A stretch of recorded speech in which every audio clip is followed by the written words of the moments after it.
Have you ever wondered why so many beautiful, intelligent, self-sufficient women live without a partner? Shouldn't beauty be a magnet for love? Shouldn't intelligence, depth, and inner strength attract the best? Yet many of these women go through life alone, admired but not understood, noticed but not seen. It sounds like a paradox, and it is. But this paradox has a very specific, measurable neurophysiological explanation. A prominent neurobiologist who studied the living human brain for decades provided the key to understanding this mystery. According to her observations, based on many years of clinical practice and laboratory research, beauty, and more broadly, any pronounced, bright, noticeable personality trait becomes an invisible barrier between a woman and those around her, not because it repels potential partners, but because it awakens projections, insecurities, and illusions in them, which make genuine connection almost impossible. What happens when a beautiful woman walks into a room? She doesn't need to say anything. Glances turn to her, guesses and assumptions begin. Some see her as an unattainable goddess, others as a trophy to be conquered, still others as a threat that makes them feel insignificant. But how many people truly see who she is inside? Who is capable of looking beyond the external shell and seeing a living, real person with their fears, doubts, vulnerabilities, and dreams? This phenomenon was explored not as a psychologist or a philosopher, but as a neurobiologist. Her interest in this topic was not accidental. During a decade of work at the Brain Institute, she observed hundreds of female patients of different ages, professions, and social statuses, and repeatedly discovered the same pattern. Women with pronounced external attractiveness complained significantly more often of a deep, hard-to-explain feeling of loneliness than women who considered their appearance ordinary. This observation contradicted common sense, and that is precisely why it demanded a scientific explanation. She approached the question with the same methodical approach she used to study the mechanisms of memory, speech, and consciousness. She did not accept at face value common explanations, such as being too demanding or unable to build relationships, nor romantic myths about the tragedy of beauty. She wanted to understand what exactly happens at the level of neural processes, what specific brain mechanisms turn what should be an advantage into a source of suffering. And what she discovered sheds unexpected light on one of the most agonizing mysteries of human relationships. The human brain, she explained, is structured in such a way that a visually attractive stimulus, and beauty is undoubtedly a powerful visual stimulus, triggers an automatic, reflexive, uncontrollable reaction. Areas of the brain associated with the reward system are activated. These are the same areas that react to food when a person is hungry or to water when they are thirsty. A beautiful face for the brain is a signal of biological value, and the reaction to this signal unfolds faster than a person can think. But here's the catch. This automatic brain reaction to beauty has nothing to do with genuine interest in the person. The brain reacts to an external stimulus, to facial symmetry, to body proportions, to certain visual parameters that evolution has encoded as signs of health and fertility. This is pure biology, a pure reflex. Genuine interest, however, interest in who this person truly is, what they think, how they live, what they dream about, is a completely different process, involving completely different areas of the brain. And the problem is that the first process, the reflexive automatic one, often suppresses the second, preventing it from developing. She described this with a metaphor that, despite its simplicity, accurately conveys the essence of what is happening. Imagine, she said, you are in a museum and stop in front of a great painting. You look at it and see the colors, the composition, the play of light and shadow. You are filled with admiration. But if you stop at the level of admiration, if you don't go deeper, you will only see the surface. You won't know what the artist put into this painting, what pain or joy it expresses, what human experience lies behind it. You admired it and moved on. This, she asserted, is precisely what happens to beautiful women day after day. They are admired and pass by. Admiration replaces understanding, delight replaces interest. External reaction blocks internal closeness. She emphasized that this mechanism is not a flaw nor anyone's fault. It is a systemic property of the brain, formed over millions of years of evolution. But understanding this property is the first step toward transcending it, because the brain, and this was her main conviction, is not a slave to its reflexes. It has the unique ability to observe its own reactions, to be aware of them, and to choose whether or not to follow them. But to do this, one must know what reactions are occurring and why. Without this knowledge, a person remains a puppet of their neural programs, mistaking reflexes for feelings, automatisms for love, and projections for understanding. She went deeper. She explained what happens in the brain of a man who encounters an extraordinarily attractive woman. Before he can exchange even a word with her, his brain is already working at full capacity. He sees in her not just a person, but a reflection of his own desires and insecurities. If he feels inadequate in any respect, he might instantly decide, she's not for someone like me. If he perceives her as a symbol of perfection, he places her on an emotionally inaccessible pedestal and destroys any possibility of a genuine connection. Because one cannot be in a relationship with an ideal. One can only be in a relationship with a living, real, imperfect person. She termed this phenomenon neural projection, a process in which one person's brain automatically assigns qualities to another that do not belong to them, but to the observer themselves. The man doesn't see the woman, he sees his own perception of her, constructed by his fears, his expectations, his fantasies. And the more beautiful the woman, the more powerful the projection, because beauty serves as the perfect screen onto which others can project anything they wish. This explains one of the most painful paradoxes in the lives of beautiful women. The more attention they receive, the lonelier they may feel, because the attention they receive is not directed at them, but at an image, a fantasy, a projection. They are seen, but not truly seen. They are admired, but not understood. They are desired, but not known. And in this gap between how one is perceived and who one truly is can lie a loneliness so profound that it is incomprehensible to those who have never experienced anything similar. While studying this mechanism in laboratory conditions, she discovered a pattern that explains much. When subjects were shown photographs of faces with varying degrees of attractiveness and their brain activity was simultaneously recorded, the results were unambiguous. An attractive face caused a surge of activity in the nucleus accumbens, a structure that is a central node of the reward system. A fraction of a second before the subject consciously realized they were looking at a beautiful person, the brain had already reacted faster than consciousness. The assessment occurred at a level that the person does not control and often does not even notice. But even more interesting was another observation. When subjects were asked not just to look at the photos, but to try to form an impression of the person's personality, character, interests, and inner world, brain activity changed dramatically. In those who looked at ordinary faces, areas associated with empathy and theory of mind were activated, the very areas responsible for the ability to understand another person as a separate, independent individual. But in those who looked at very beautiful faces, these areas were activated significantly less. The brain, captivated by the aesthetic experience, literally forgot to engage the mechanisms necessary for genuine understanding of another person. She called this the effect of aesthetic eclipse. Beauty, like a bright light shining in the eyes, blinds, making it impossible to discern details behind it. It fills the entire field of perception, leaving no room for more subtle, deeper, more complex processes. And the brighter the beauty, the stronger the eclipse, the harder it is for the observer to break through the aesthetic shock to a genuine perception of the person. She linked this to the evolutionary history of the human brain. For hundreds of thousands of years of survival in the wild, the brains of our ancestors were programmed for instant recognition of visual signals related to reproductive value. Facial symmetry, certain body proportions, healthy skin, all these were indicators of genetic health, and the brain learned to react to them instantly, automatically, without conscious involvement. This reaction was adaptive. It helped the survival of the species. But in modern society, where partner selection is determined not only by biological compatibility, but also by emotional, intellectual, and spiritual closeness, this ancient mechanism becomes a hindrance. It continues to operate as it did thousands of years ago, and it cannot simply be switched off by an effort of will. She presented data from her studies showing that even people who considered themselves immune to external attractiveness, intellectuals, philosophers, people for whom the inner world was a declared priority, demonstrated the same neural reaction upon seeing a beautiful face.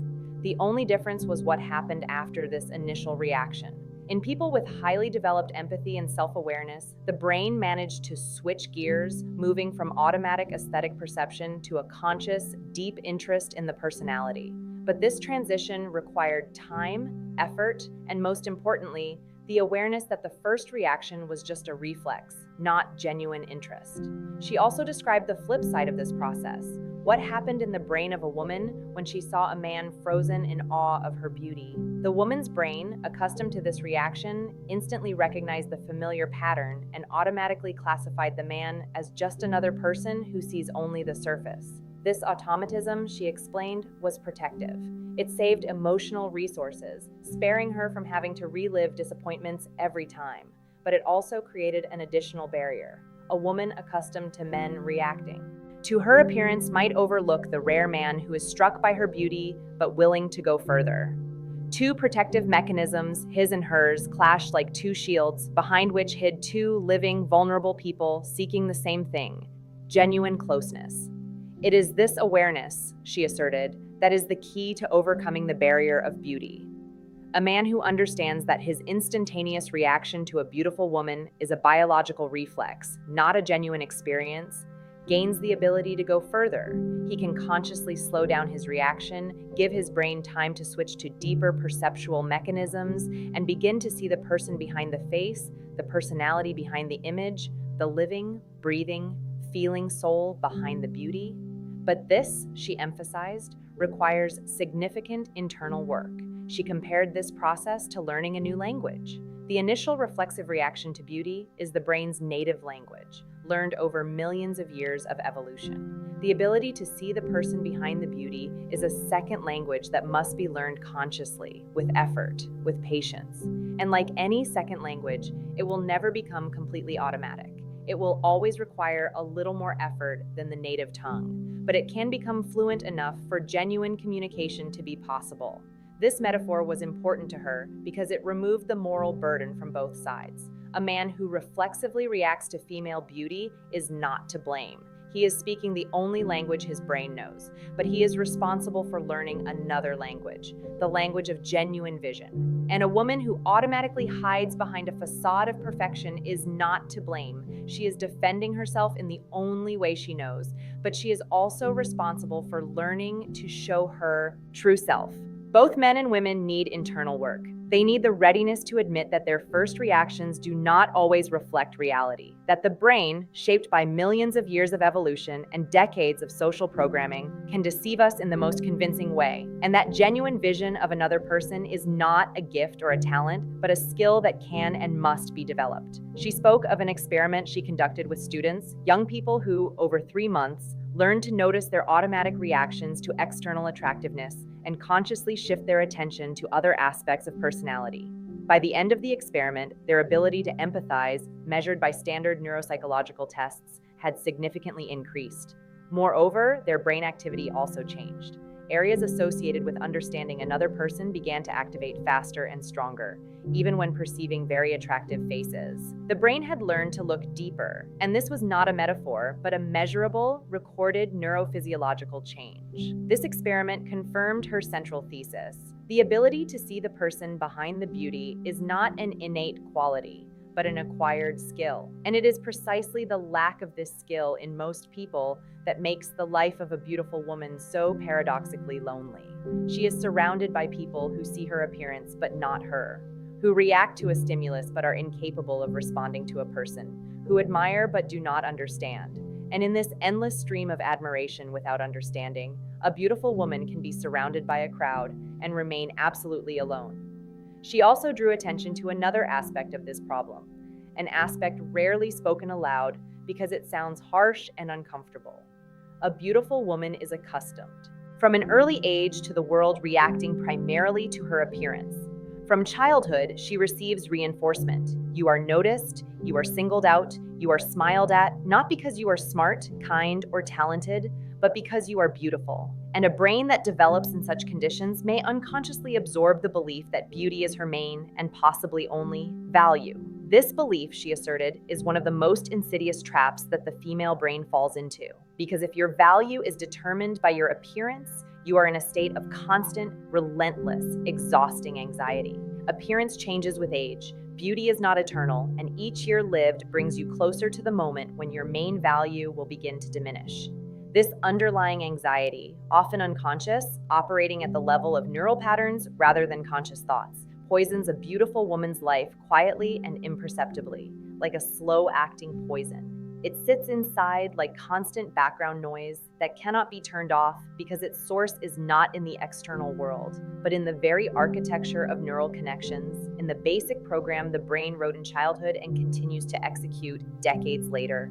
But there is another side. She observed women who were aware of this trap, who understood that their beauty triggered others' projections, and learned to recognize the difference between attention to an image and interest in a person. These women, according to her observations, developed an unusually sharp sensitivity to authenticity, an ability to instantly, almost unerringly, determine whether a person sees a living human being or their own projection.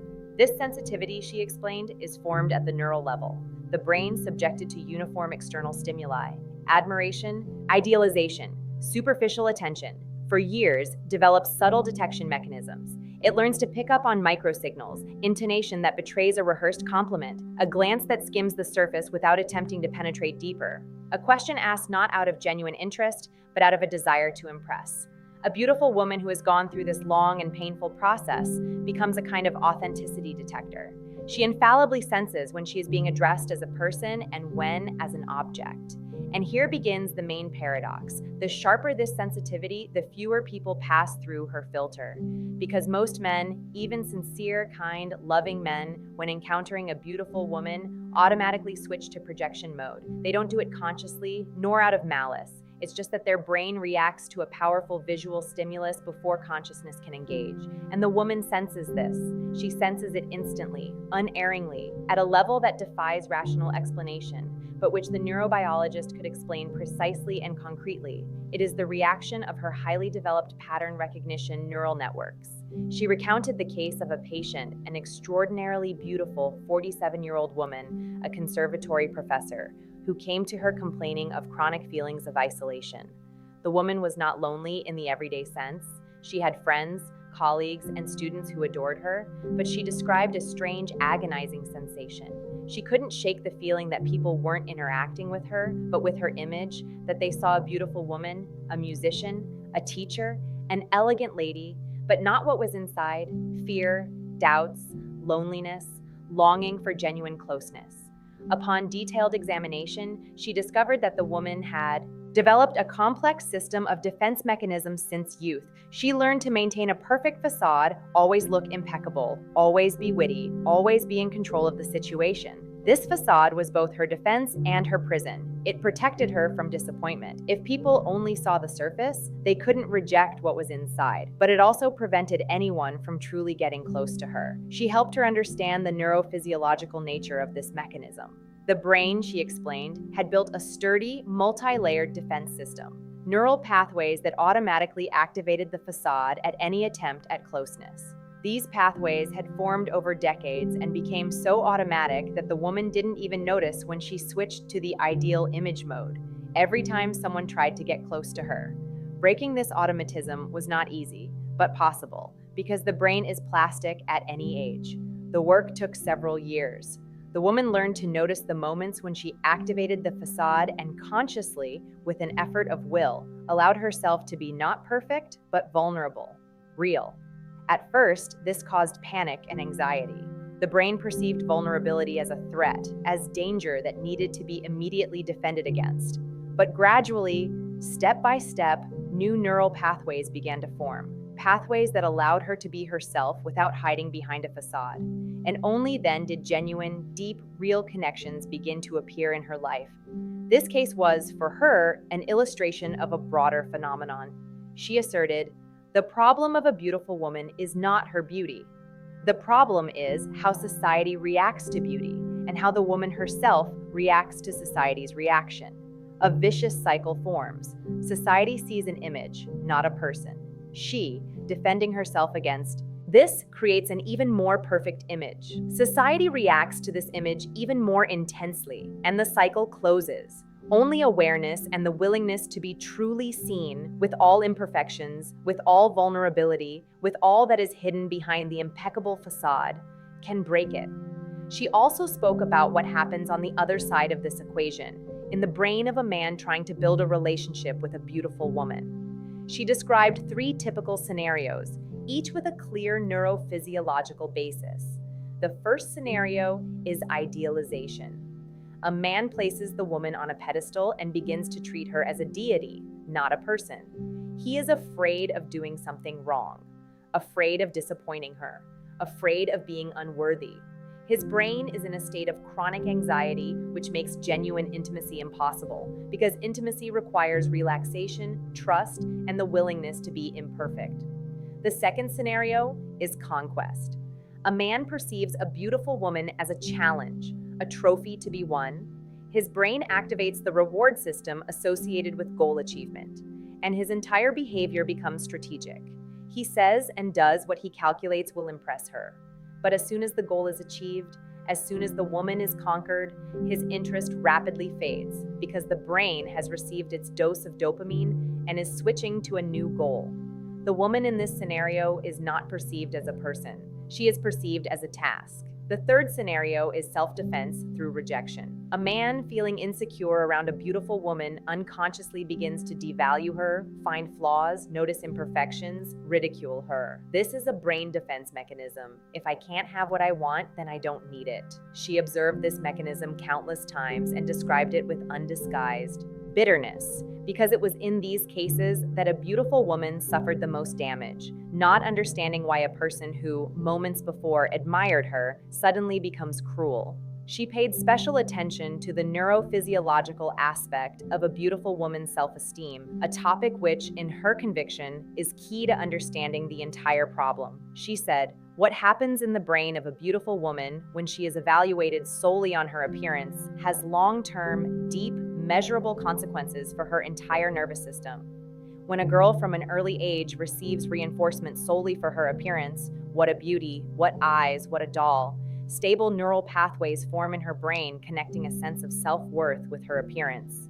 These pathways are strengthened with every repetition, with every compliment directed at her appearance, with every admiring glance, with every situation where she is noticed before being heard. By adulthood, these neural pathways are so strong that they operate automatically. A woman may be brilliantly intelligent, incredibly talented, possess rare depth of soul, but at a deep subconscious level, her brain continues to believe that her main and possibly only value is how she looks. She emphasized that this is not a matter of willpower or intellect. A woman may rationally understand that her value is not exhausted by her appearance, but the neural patterns formed in childhood and reinforced by thousands of repetitions throughout life operate at a level inaccessible to rational control. It's like muscle memory.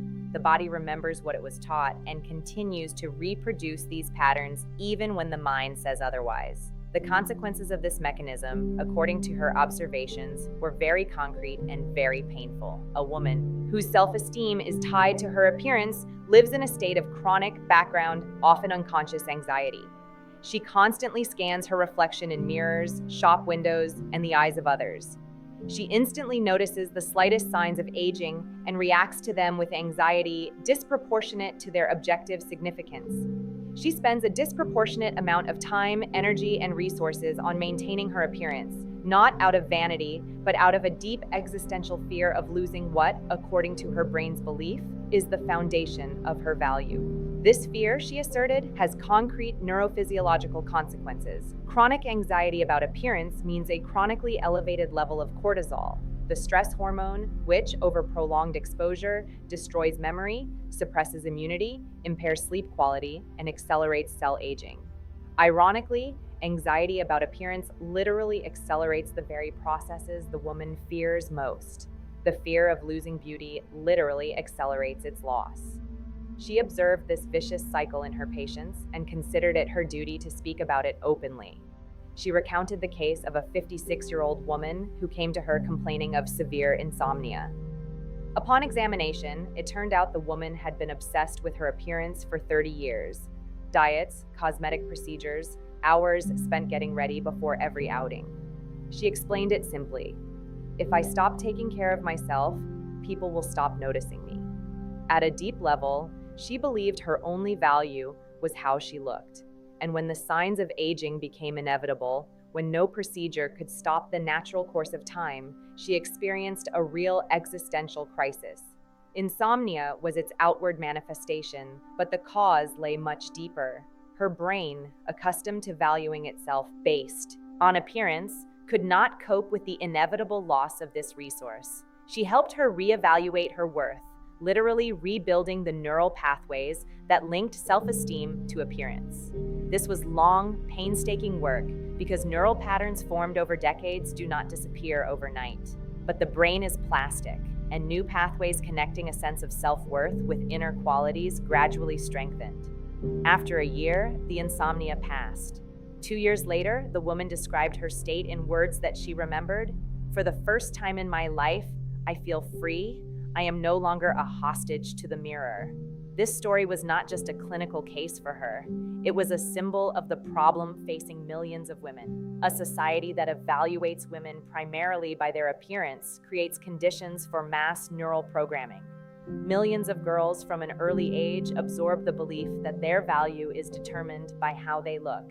And this belief is not a harmless cultural convention. It is a neural pattern that shapes self-esteem, determines behavior, influences partner choices, and ultimately determines quality of life.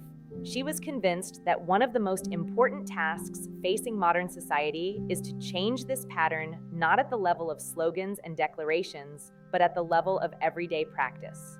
To start noticing and encouraging not only beauty in girls, but also intelligence, kindness, courage, talent, honesty. To form neural pathways connecting self-esteem with inner, not outer, qualities. This is not social engineering, it is a neurophysiological necessity. Because a woman whose self-esteem is based on inner qualities lives more freely, healthily, and happily than one whose value is tied to something that inevitably changes with age. She added, "The change should start not only in the family, but also in schools, in the media, in the very language we use when talking about women." She drew attention to how often the first thing said about a woman, a politician, a scientist, a writer, is a comment about her appearance, a beautiful physicist, an attractive businesswoman, a charming teacher. In each of these descriptions, appearance precedes profession, achievement, and personality. And the brain, hearing these formulations repeatedly, learns the priority. Appearance is primary, everything else is secondary. To change this linguistic pattern, she asserted, means starting to change neural programming at the most basic level, at the level of words that shape our perception of the world and our place in it. She also spoke about the other side of this problem, about men and how society programs the male brain to perceive female beauty. From an early age, boys are instilled with the idea that a beautiful woman is the ultimate prize, the main achievement, a confirmation of male competence. The entertainment industry, advertising, and mass culture relentlessly reinforce this message. If you have a beautiful woman by your side, you are successful. If not, you have failed. This message, she explained, forms stable neural connections in the male brain that determine his attitude toward beautiful women. He perceives a beautiful woman not as a person, but as a symbol of his own competence, his own status, his own value. And when he enters into a relationship with a beautiful woman, his brain automatically activates a pattern of acquisition, not recognition. He strives to possess, not to understand, to conquer, not to know, to hold on to, not to truly meet. And so these two programmed brains, the female brain, accustomed to being valued for its appearance, and the male brain, accustomed to valuing women for their appearance, meet, and each sees not a person in the other, but a reflection of its own programming. She sees him as someone who, as usual, evaluates her by her appearance. He sees her as a trophy to be won. Neither sees the other. Two mirrors stand opposite each other, and each reflects only itself. She called this a neural dead end, a situation where two brains, each acting according to its programming, cannot break through to genuine contact. They communicate not with each other, but with their projections. They speak but do not hear. They look but do not see. They touch but do not feel. And both may sincerely believe they love each other without realizing they love not the person, but the image. She considered this mechanism one of the main reasons why genuine intimacy between people is much rarer than it could be. And she believed that recognizing this mechanism is the first and most important step toward overcoming it. When a man realizes that his admiration for a beautiful woman is a reflex, not genuine interest, he gains the opportunity to go beyond the reflex and see the person behind the image.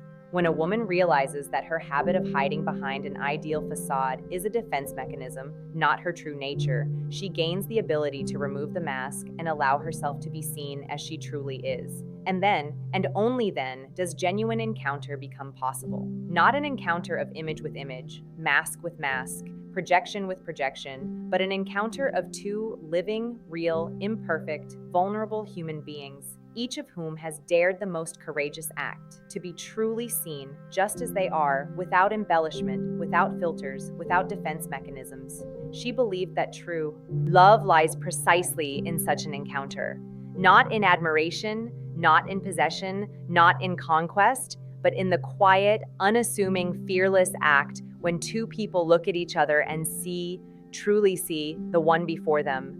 None of these three scenarios has anything to do with genuine love. In all three cases, the man reacts not to the woman, but to his projection, to the image his brain automatically constructs when encountering a powerful visual stimulus. And a beautiful woman, possessing that very heightened sensitivity to authenticity she spoke of, unerringly recognizes each of these scenarios. She senses when she is admired, not interested in, when she is being conquered, not known, when she is devalued out of fear, not genuine indifference. And that is why, not out of capriciousness, not out of high demands, not out of an inability to love, she remains alone. She remains alone because she accepts nothing less than genuine connection, because she knows from decades of painful experience that relationships built on projection, idealization, and superficial admiration inevitably crumble, and their wreckage wounds both parties.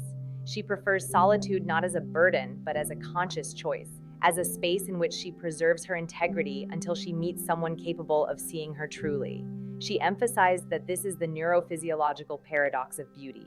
Beauty attracts attention, but genuine connection requires not attention, but understanding. Beauty activates the reward system in the observer's brain, but genuine love activates entirely different neural networks of attachment, empathy, and deep resonance. And between the first and the second, between reflexive admiration and genuine understanding, lies a vast distance that not everyone is willing to bridge. She also spoke about the cultural context of this problem. For millennia, society has extolled female beauty as the highest value in sculptures, paintings, poetry, and the modern entertainment industry. A beautiful woman is presented as an ideal, a reward, a symbol of success. But behind this extolling lies a deep, fundamental injustice. A woman is evaluated by external parameters, reduced to the level of an object that can be desired, but not necessarily understood. Studying the brain with the impartiality of a scientist, she stated, "This is not just a social injustice, it is a neurophysiological problem. The brain of a woman who has been evaluated primarily by her appearance since childhood forms specific neural patterns, beliefs about her own worth, expectations from relationships, and ways of responding to the attention of others. Once formed, these patterns operate automatically at the level of neural reflexes, and changing them is possible, but requires conscious, targeted, and prolonged effort." She described this process of change using the example of specific patients. One of them, an actress of rare beauty, came to her at age 52 with a feeling of complete inner emptiness. Behind her were 3 marriages. Each began with enthusiastic adoration and ended in disappointment. Men fell in love with her image, with that perfect, unattainable, dazzling woman they saw on stage and in life. But when they discovered the living, imperfect, vulnerable person behind this image, they didn't know what to do with her. They wanted a goddess, but received a person, and could not forgive her for being human. She analyzed this case with neurophysiological precision. In each of the 3 marriages, the same pattern manifested, which she termed the cycle of disappointment. The initial phase, intense activation of the reward system in the man's brain, a dopamine surge, euphoria, a feeling of incredible luck. This phase lasted from several months to 2 years, exactly as long as the brain can maintain a state of elevated dopamine activity. Then came the inevitable normalization. The dopamine level dropped, and the man, for the first time, began to see not a projection, but a real person. This moment became the turning point. A man who was not ready for an encounter with a real person experienced disappointment, not because the woman had changed, but because his brain had stopped creating the illusion. The actress told her that the most painful part was not the breakup itself, But the moment she saw the change in the man's eyes, when admiration turned to bewilderment and then to irritation, she felt like a deceiver, although she had deceived no one. It was simply that reality did not match the fantasy that the man had mistaken for truth. And with each new marriage, with each new disappointment, she retreated deeper into her perfect image, reinforcing the facade more strongly. Because the brain learned its lesson. Being yourself is dangerous. Being perfect is safer. The vicious cycle closed. She helped her understand that the problem was neither with the men nor with her. The problem was with the projection mechanism that was automatically triggered with each new encounter. Men projected their fantasies onto her, and she, in turn, projected her expectations onto them, hoping that at least one of them would see her for who she truly was. Two sets of projections met and created an illusion of closeness that had nothing to do with genuine understanding. Her proposed solution was for both parties, man and woman, to learn to recognize their projections and separate them from reality. For the woman, this meant asking herself, who am I beyond my appearance? What do I truly want from a relationship? Am I ready to be seen truly, with all my imperfections, all my vulnerability, all that I am accustomed to hiding behind an impeccable facade? For the man, the reflection was different. Do I truly see this woman as a person, or do I only see a projection of my desires, my fears, my insecurities? When both parties undertake this internal work, only then does a genuine encounter become possible. Not an encounter of two images, two masks, two projections, but an encounter of two living, real, imperfect people, each ready to see and accept the other as they are. She was convinced that such encounters are possible, they do happen, but they require a level of self-awareness from both participants that is, unfortunately, rare. She also spoke about another important aspect of the problem, a phenomenon she called condemnation for loneliness. If a beautiful woman is unmarried, society immediately begins to speculate. She is too demanding, she has a difficult character, she is too self-absorbed, she is simply incapable of loving. She noted how rarely anyone stops to consider another possibility. Perhaps this woman simply hasn't found a genuine connection. Perhaps behind the impeccable appearance hides a person who, like everyone else, seeks understanding, closeness, warmth, and doesn't find it because the world stubbornly sees an image, not a personality. This condemnation, she asserted, is another manifestation of projection. People who condemn a beautiful woman for her loneliness are actually projecting their own fears and beliefs onto her. Those who themselves fear loneliness cannot understand that someone might be lonely by choice. Those who are accustomed to valuing a woman by her ability to attract and keep a man cannot understand that a woman can be self-sufficient without a partner. Those who themselves live in relationships out of fear, not love, cannot accept that someone prefers loneliness to inauthentic relationships. She spoke of this with undisguised bitterness because she saw the damage this condemnation caused. A beautiful woman, simultaneously idealized and condemned by society, finds herself in an impossible situation. She cannot be in a relationship because men see an image, not a person. And she cannot be alone because society condemns her for her loneliness. She is trapped in a situation from which there seems to be no escape. She observed how this double pressure, idealization and condemnation, simultaneously creates a state of chronic cognitive dissonance in a woman's brain. On the one hand, the world tells her, "You are perfect. You are the ideal, the dream of any man." On the other hand, the same world says, "If you are alone, then something is wrong with you." These two messages are incompatible, and the brain, trying to hold both simultaneously, is in a state of constant tension. This tension, she explained, has specific neurochemical consequences: a chronically elevated level of cortisol, impaired function of the prefrontal cortex, and a reduced capacity for emotional regulation. The woman lives in a state of invisible stress that others do not notice because it is hidden behind an impeccable facade. She described a patient, a 39-year-old journalist, who came to her complaining of chronic fatigue and loss of motivation. Upon examination, it turned out the woman had lived in a state of constant internal conflict for 15 years. She knew she was intelligent, talented, and professionally successful, but the world stubbornly saw her primarily as a beautiful woman. Colleagues whispered behind her back that she owed her career to her looks. Men invited her on dates without reading a single one of her articles. Friends were envious and distanced themselves.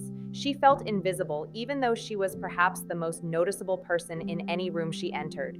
Invisible because what others saw in her had nothing to do with who she was. She also drew attention to another painful aspect of this problem: the influence of modern visual culture. What has been happening for millennia? The objectification of female beauty, the evaluation of women by external parameters, has taken on unprecedented proportions in the age of social media, digital filters, and an endless stream of retouched images. Every day, millions of women post their photos and receive instant, measurable, quantifiable feedback.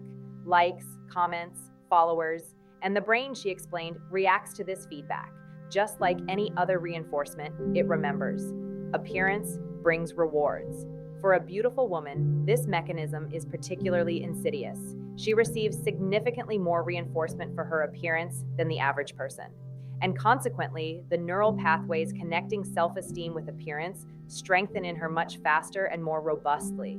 Every like is a microdose of dopamine. Every admiring comment is confirmation that her value is determined by how she looks. And a brain receiving these microdoses by the thousands forms an addiction, indistinguishable in its neurochemical nature from any other addiction. She observed this phenomenon in young women who came to her complaining of anxiety, insomnia, and panic attacks.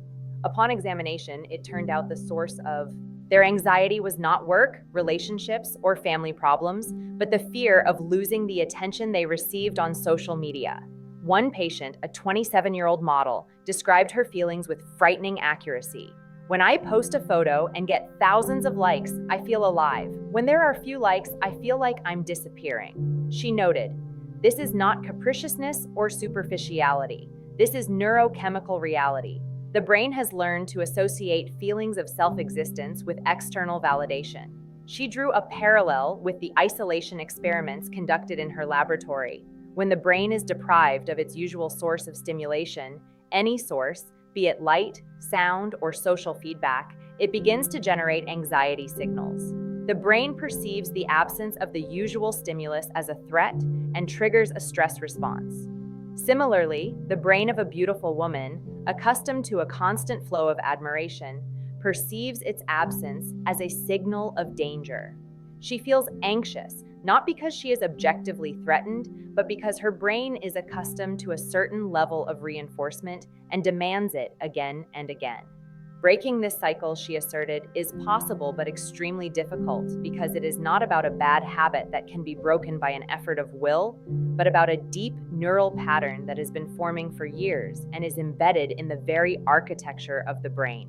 Its change requires creating alternative sources of reinforcement, sources that connect a sense of self-worth not with external approval, but with internal experience. Creativity, intellectual work, deep relationships based on genuine understanding, service to others, all these can become new sources of dopamine, new neural pathways that gradually, step by step, replace the addiction to external admiration with an internal sense of self-worth. She spoke of a patient, a television host, and a woman of striking beauty who at 43 experienced a severe crisis. Her ratings dropped, the channel hired a younger host, and for the first time in 20 years, she found herself outside the public spotlight.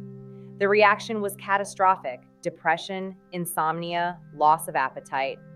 Upon examination, she discovered that the patient's neurochemical profile was characteristic of withdrawal symptoms. The brain, deprived of the usual flow of admiration, reacted as if it had been deprived of a vital resource. Working with this patient took over a year and a half.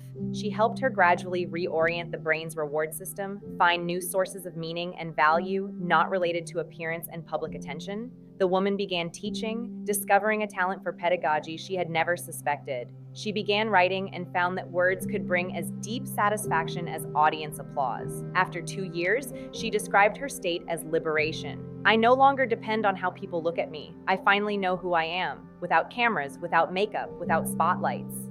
She noted that this woman's story was typical for an entire generation that grew up in the spotlight. Actresses, models, TV hosts, singers, all of them, from youth, became accustomed to their value being measured by appearance and audience attention. And when this attention inevitably waned due to age, changing fashion, or the emergence of new faces, their brains experienced a crisis comparable in intensity to the loss of a loved one. Because at a neurochemical level, it was indeed a loss. The loss of the primary source of reinforcement around which the entire architecture of self-esteem was built. But she emphasized that this crisis, despite its pain, could become a turning point, because it is at the moment when the usual source of reinforcement is lost that the brain is forced to seek new paths. And if a woman consciously uses this moment, if she does not try at any cost to regain her previous attention, but allows herself to go through the pain of loss and discover new, deeper sources of meaning beyond it, she emerges from the crisis a completely different person, a person whose worth no longer depends on others' opinions. This case was an illustration of a crucial principle of neuroplasticity. The brain can be retrained at any age. Neural pathways that seemed unshakable can be weakened, and new, healthier, more stable connections can be formed in their place. But this requires time, patience, and most importantly, the awareness that the problem exists. Because until a woman realizes that her self-esteem is tied to her appearance, she cannot begin the work of liberating herself. Awareness is the first and most difficult step. Everything else is a matter of neuroplasticity and time. She also spoke about mirror neurons, a unique brain mechanism that allows us to literally feel what another person is feeling. Mirror neurons are activated when we observe the actions or emotions of another person, creating a semblance in our brain of the experience the observed person is having. This is the basis of empathy, the ability to understand another not through logical analysis, but through direct bodily neural resonance. But here's what she discovered. When perceiving a very beautiful face, the activity of mirror neurons decreased. The observer's brain, captivated by the aesthetic experience, partially lost its capacity for empathic resonance. Simply put, the more beautiful the woman, the harder it was for those around her to feel what she felt. Beauty literally created a neural barrier to empathy. And this barrier explained the repeated descriptions from beautiful women of the feeling that they were not understood, that people saw their appearance, admired it, but could not penetrate beyond it, could not feel what was happening inside. This was not an exaggeration or a manifestation of self-pity. It was an accurate description of neurophysiological reality. But she asserted, there is a way out. And it lies not in ceasing to be beautiful, nor in agreeing to inauthentic relationships for the sake of social approval. The way out is in awareness, in deep, honest, fearless awareness of what is happening, and in the willingness to live in accordance with this awareness, even if it means going against the current. The first step, she said, is to dispel the illusion. A beautiful woman must stop identifying herself with her appearance. She must ask herself a question that sounds simple, but is incredibly difficult to answer. Who am I beyond the mirror? What constitutes my true value? Not what others attribute to me, but what belongs to me. She emphasized that this question is not a philosophical abstraction.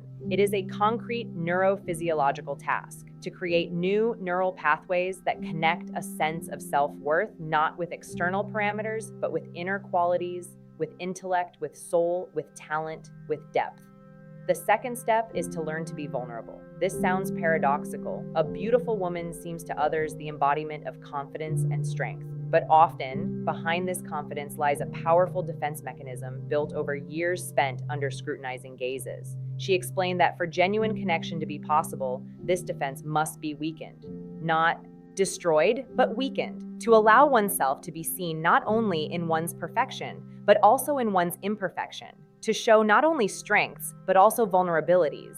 This requires tremendous courage because the brain, accustomed to defense, perceives vulnerability as danger. But it is precisely in vulnerability that the possibility of genuine intimacy lies. The third step is to stop expecting genuine connection to come on its own. She was a realist. She understood that in a world filled with projections and illusions, the encounter of two authentic people is a rare event. But she also knew that such encounters become more probable when a person lives authentically themselves. Authenticity, she asserted, possesses a special neural resonance. It attracts authenticity. When you live from a place of honesty with yourself, you automatically repel those who seek an image and attract those who are capable of seeing you as you truly are.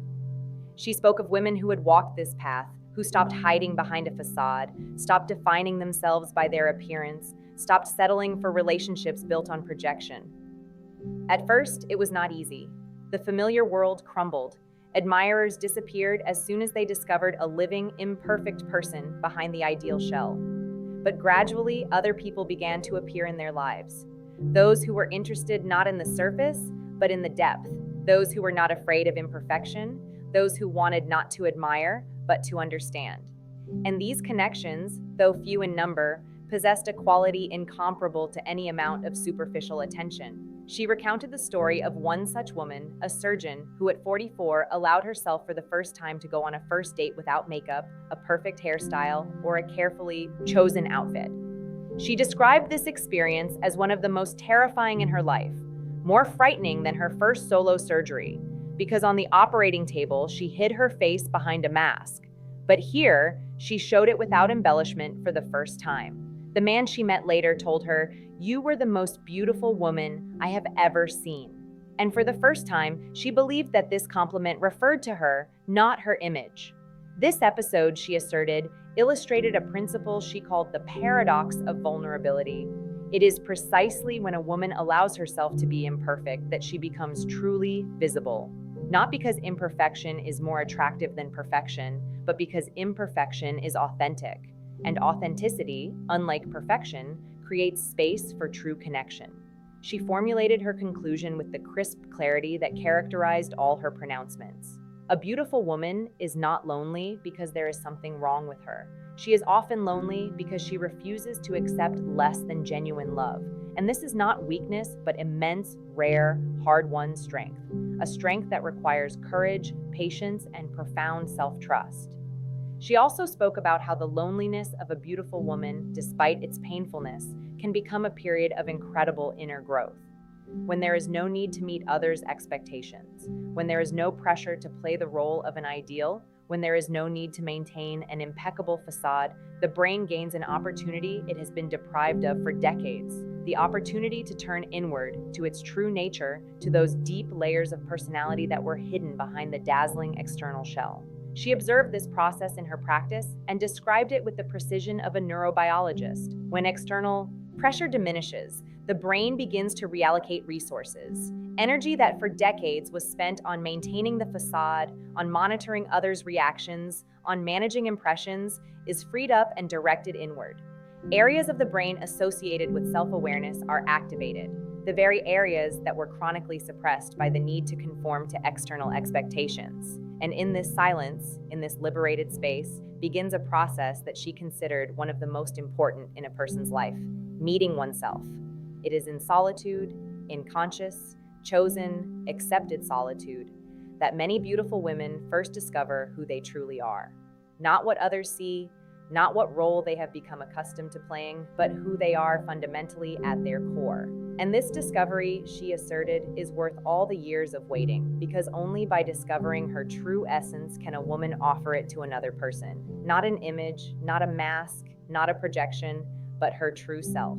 I would like to conclude with words that she spoke with that special quiet strength that was characteristic of her in moments of utmost sincerity. She said, "The main question is not why a beautiful woman is lonely. The main question is whether we, all of us, men and women, are ready to see and accept each other as we truly are. Not through the filter of projections, not through the prism of expectations, not through the distorting lens of our own fears and desires, but directly, eye to eye, soul to soul. Until this happens, a beautiful woman will often remain alone. Not because her beauty is a burden, but because genuine love that sees the person behind the appearance, the living being behind the image, is rarer than we would like to admit, but it exists. And when it comes not to an image or a facade, but to a real person who has found the courage to be seen." She concluded her reflections with words that cannot be paraphrased more accurately. True beauty is not what we see on the outside. True beauty is inner integrity, inner congruence, inner truth. A woman who lives in harmony with herself, who does not hide behind masks, who is not afraid to be truly seen, with all her imperfections, with all her vulnerability. She is the one who radiates a beauty that cannot be faked, cannot be bought, cannot be lost with age, because this beauty is not in the features of her face. It is in her eyes that look honestly, in her voice that speaks truth, in her hands that reach out with genuine, not feigned care, in her laughter that is not forced, in her tears that are not hidden, in her integrity that cannot be sold. You are already beautiful, not because the mirror tells you so, but because you are you, whole, alive, real, with all that fills you, and with all that you seem to lack. Remember this not as a compliment, but as a neurophysiological fact.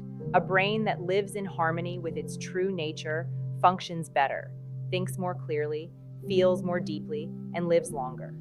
Authenticity is not a luxury or a privilege of the chosen few. Authenticity is health. It is physiology.